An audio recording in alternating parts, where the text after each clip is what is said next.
Halo semuanya, nama aku Rika Victoria, mahasiswi dari Presiden University. Dan sesuai yang udah kalian lihat di judul, hari ini aku bakal ngejelasin apa itu generasi sandwich dan mengapa generasi Z harus berinvestasi, dan beberapa upaya untuk meningkatkan kesadaran diri pada generasi Z untuk berinvestasi. Apa itu generasi sandwich? Seperti yang udah kalian lihat di gambar, ada pasangan dewasa yang terjepit di tengah-tengah, lalu diapit oleh lansia dan anak-anak. Ini sekaligus menggambarkan generasi sandwich adalah generasi orang dewasa yang terjepit untuk memenuhi kebutuhan orang tua atau lansia dan anak-anak secara bersamaan. Menurut riset dari Pew Research Center, sebanyak 72% generasi sandwich di Amerika merasa terbebani secara finansial. Itu kalau di Amerika. Bagaimana di Indonesia?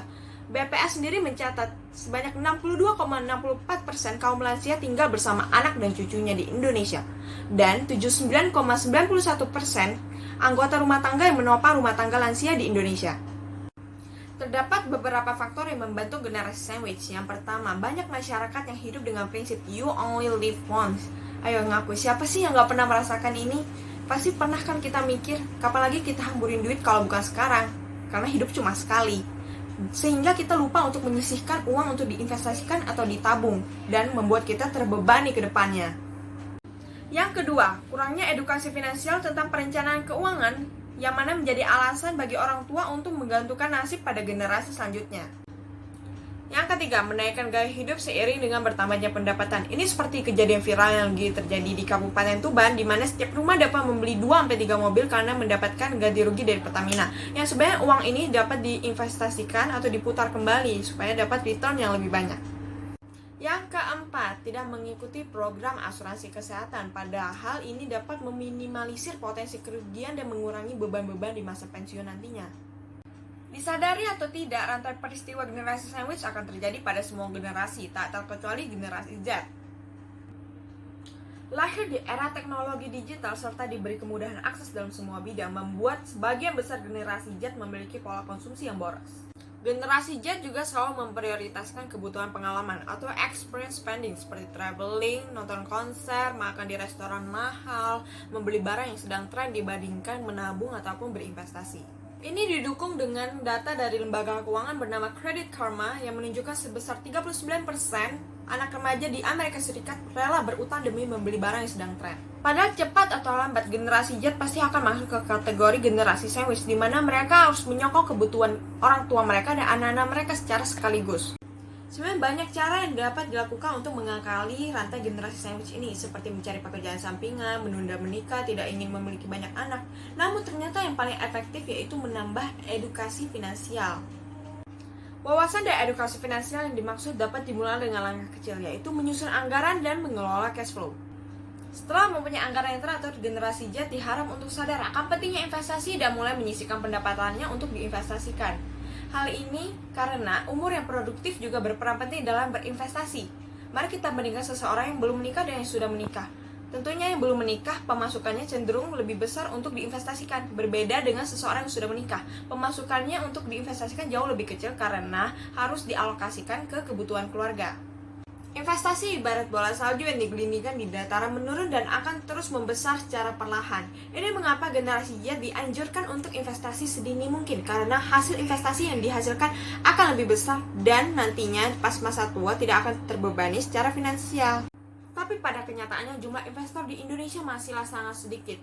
Doni Huta Barat selaku Direktur Eksekutif Departemen Pengembangan Pasar Keuangan Bank Indonesia menjelaskan bahwa terdapat 189 juta penduduk Indonesia dengan usia produktif, tetapi hanya terdapat 4,16 juta investor domestik di Indonesia. Ini sekaligus menjelaskan bahwa rasio keterlibatan investor domestik di Indonesia hanya 2,2%. Terdapat beberapa kemungkinan mengapa penduduk di Indonesia masih enggan untuk melakukan investasi. Yang pertama, mereka menganggap investasi sama dengan judi, yang mana itu haram untuk dilakukan. Yang kedua, minimnya pengetahuan tentang instrumen investasi. Yang ketiga, mereka menganggap investasi hanya dapat dilakukan oleh orang kaya yang membutuhkan modal gede untuk investasi, padahal tidak seperti itu. Yang keempat, generasi Z mengira diri mereka masih terlalu muda sehingga mereka tidak menganggap investasi itu penting untuk dilakukan sekarang. Penelitian dari The Future of Money oleh Luno dan Dahlia Research mengungkapkan bahwa 69% generasi muda di Indonesia tidak memiliki strategi investasi apapun. didukung dengan Tirto.id pada Juli 2019 juga mengungkapkan bahwa 44% generasi muda di Indonesia hanya berinvestasi sesekali dalam waktu 1 tahun ataupun 2 tahun. Berdasarkan penjelasan di atas, kita dapat menyimpulkan bahwa masih banyak generasi Z yang tidak sadar akan pentingnya investasi dan terancam kesulitan untuk memutus rantai generasi sandwich ini. Hal ini juga menunjukkan bahwa Indonesia harus lebih gencar dalam menyebarkan edukasi, mengingat generasi Z adalah agen perubahan dan harapan Indonesia ke depannya. Ada beberapa upaya yang dapat dilakukan untuk meningkatkan kesadaran investasi pada generasi Z, yaitu yang pertama, Bursa Efek Indonesia dapat mengajak lebih banyak perguruan tinggi untuk mendirikan galeri investasi. Perlu diketahui bahwa baru ada 413 perguruan tinggi yang sudah mendirikan galeri investasi dan sebanyak 2.838 perguruan tinggi yang belum mendirikan galeri investasi. Padahal galeri investasi dapat menjadi sarana pembelajaran bagi pelajar maupun masyarakat umum untuk mendapatkan informasi mengenai produk investasi maupun bertransaksi secara langsung. Yang kedua, mahasiswa dapat menyebarkan edukasi finansial melalui program kuliah kerja nyata. Salah satu contoh yang dapat dijadikan inspirasi ke mahasiswa lainnya dari Fakultas Ekonomi Angkatan 2015 Universitas Gadjah Mada yang mengajak Desa Pengkok untuk berinvestasi saham syariah.